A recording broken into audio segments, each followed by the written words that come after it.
Assalamualaikum, halo guys. Di video kali ini aku itu mau sharing tentang bagaimana caranya aku menyapih anakku, dari anak yang pertama sampai anak kedua dengan metode menyapih dengan cinta. Alhamdulillah dengan metode ini aku nggak bengkak ya, payudaranya nggak bengkak dan anakku juga nggak begitu rewel, dan prosesnya itu lembut banget mengikuti dan menyesuaikan kondisi anak.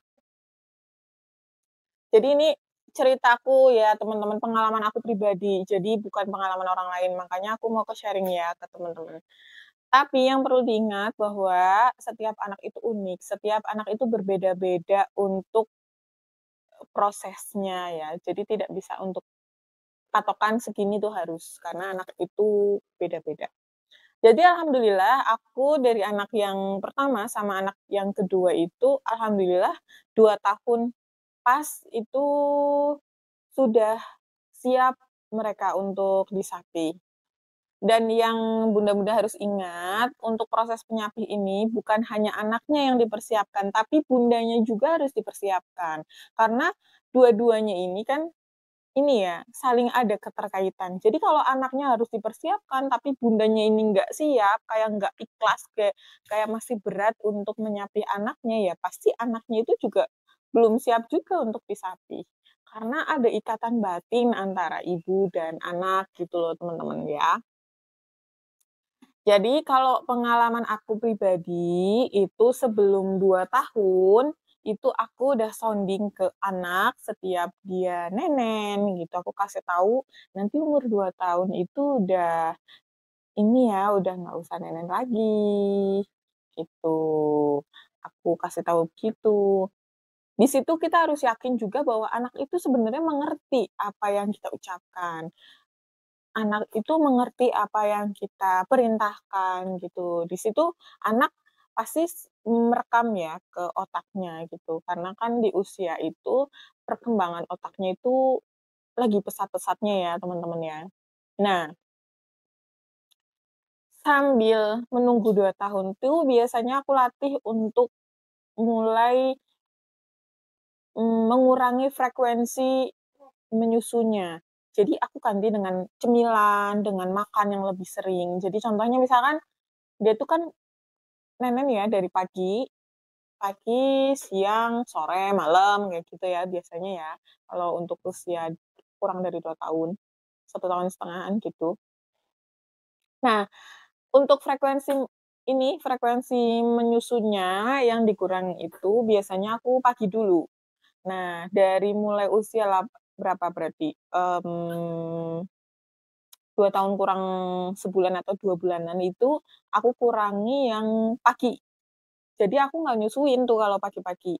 Jadi aku ganti dengan cemilan, aku kasih dia pengalihan perhatian, jadi biar nggak nyusu pagi-pagi. Jadi biasanya aku langsung kalau dia bangun, terus biasanya aku kasih cemilan, jadi dia kan udah nggak fokus nih, nyusu. Terus habis aku kasih cemilan, biasanya udah mandi, nah aku ajak main. Dulu tuh aku ajak main ke taman deket rumah. Jadi dia tuh kan seneng pagi-pagi main di situ. Jadi dia lupa tuh. Nah, sampai waktu siang, baru siang dia mulai nyusu, aku susuin ya, siang, sore, malam. Nah, nanti kita lihat nih prospek ke depannya. Kalau misalkan yang pagi ini lancar, kita tambah, kurangi frekuensinya yang siang.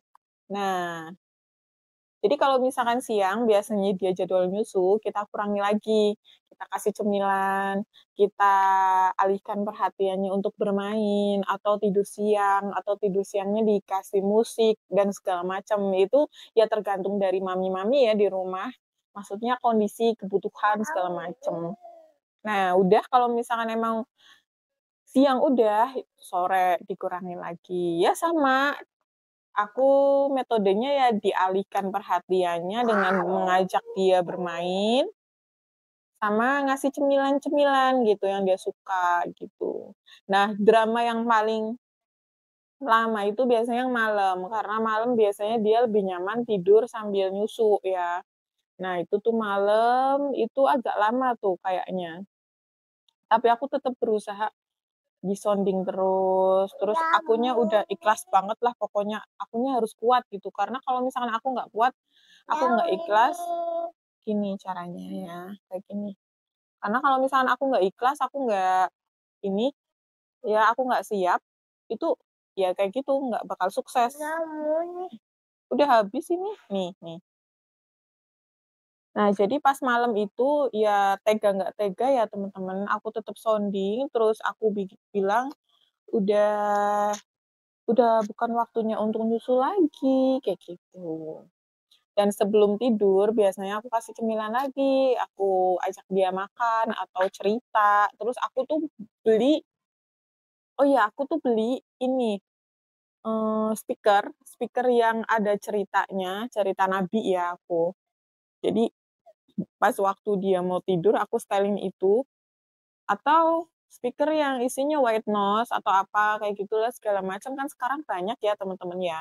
Itu bisa sedikit membantu untuk mengalihkan perhatian si kecil biar kalau malam itu enggak minta nyusu lagi. Jadi kalau misalkan mau tidur tuh biasanya aku gini, dengerin cerita yuk, kayak gitu. Terus sambil aku usap-usap ya punggungnya gini-gini, terus, ada cerita nih gitu, terus apa ya ini, nah terus ya aku usap-usap sambil dia dengerin cerita.